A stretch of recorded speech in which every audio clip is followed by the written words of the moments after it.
হুমকি বা কোনো থ্রেড এর আগে পেয়েছে? না, সেরকম তো কিছু ইয়ে নেই, পাইনি এখন। এবং দুটো এসেছিল ওর কাছে হুমকি আর ফোনের আছে, যেটা কালকে বলে গেছিলো।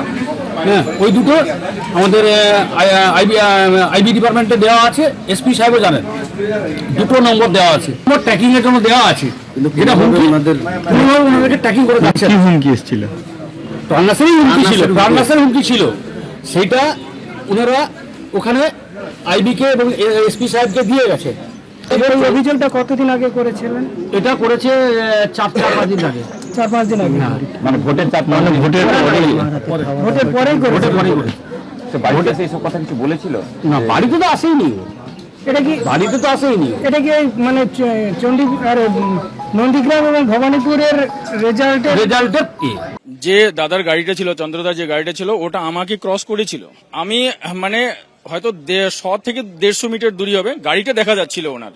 ঠিক আছে, আমারও গাড়ি মোটামুটি 40-50 স্পিডে আসছিল, ওনার গাড়িটা হয়তো 60 স্পিডে হবে, কারণ আমাকে ক্রস করেছে তো, ওই স্পিডটা ওনার ছিল। ওই স্পিডটাকে হঠাৎ করে দেখলাম গাড়িটা আটকে দিয়েছে। তারপরে বুঝতে পেরেছি আমি সামনের দিকে একটা গাড়ি ছিল, তো ওই গাড়িটাকে বাঁচাতে গিয়ে ওনার গাড়ি স্লো করতে হয়েছে। একদম মানে পয়েন্ট রেঞ্জের মধ্যে গুলি করেছে। যে কারণে দুটো আমি শুনেছি, তারপরে আমার শোনার আর সাহস হয়নি, মানে কান আর মোটামুটি 100 মিটারের মতো হবে, আমি পেছনে ছিলাম। মানে সামনের দিকে দেখা যাচ্ছিল যে গাড়িটা দাঁড়িয়েছে, এতটুকু দেখা যাচ্ছিল যে লোকটা দাঁড়িয়েছিল, ওটা দেখা যাচ্ছিল। প্রপার প্ল্যান করা ছিল আমার যতটুকু মনে হচ্ছে। এদিকে পালিয়েছে, বারাসতের দিকে পালিয়েছে, যতটুকু আমার সম্ভব এই সাইডে পালিয়েছে। শুভেন্দু অধিকারীর আত্মসহায়ককে খুনে ব্যবহৃত গাড়িটি আটক করে এই গাড়ির সূত্রে একজনকে জিজ্ঞাসাবাদ করছে পুলিশ, এবং প্রাথমিকভাবে যে সূত্র উঠে এসেছে, ঘটনাস্থল থেকে বাজেয়াপ্ত গাড়ির নাম্বার প্লেট ভুয়ো বলে সন্দেহ পুলিশের। এই নাম্বার প্লেটের গাড়ি শিলিগুড়ির আরটিওতে রেজিস্টার্ড। শিলিগুড়িতে রেজিস্টার্ড গাড়িটির মালিককে জিজ্ঞাসাবাদ, মাটিগাড়া থানায় ডেকে জিজ্ঞাসাবাদ করা হচ্ছে।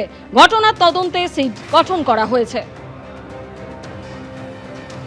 শুভেন্দু অধিকারীর আত্মসহায়ককে খুনের ঘটনায় যে গাড়ি ব্যবহার করা হয়েছিল, ইতিমধ্যে সেই গাড়ি এবং বাইক সেগুলোকে বাজেয়াপ্ত করা হয়েছে। প্রথম যে গাড়িটি আত্মসহায়কের গাড়ির সামনে এসে দাঁড়ায় এবং তারপর এই আততায়ী বা খুনিরা তারা আগ্নেয়াস্ত্র নিয়ে আসে এবং ঘটনা ঘটায়, সেই গাড়ির যে নাম্বার, সেই নাম্বার WB74AK2270। ইতিমধ্যে দেখা যাচ্ছে যে এই যে অরিজিনাল নাম্বার, যেই নাম্বার প্লেটেরই একই রকম নাম্বার প্লেটে একটি গাড়ি বাজেয়াপ্ত করা হয়েছে। কিন্তু এই নাম্বার প্লেটের এই যে গাড়ি, মাটিগাড়ার প্রত্যন্ত একটি অঞ্চলে আমরা রয়েছি, সেখানে কিন্তু ইতিমধ্যে দেখা যাচ্ছে যিনি গাড়ির মালিক, তার সঙ্গে সরাসরি আমরা কথা বলবো। তাকে জিজ্ঞাসাবাদ করা হয়েছে পুলিশের তরফে, তিনিও পুলিশের সহযোগিতা করেছেন বলেই জানা যাচ্ছে।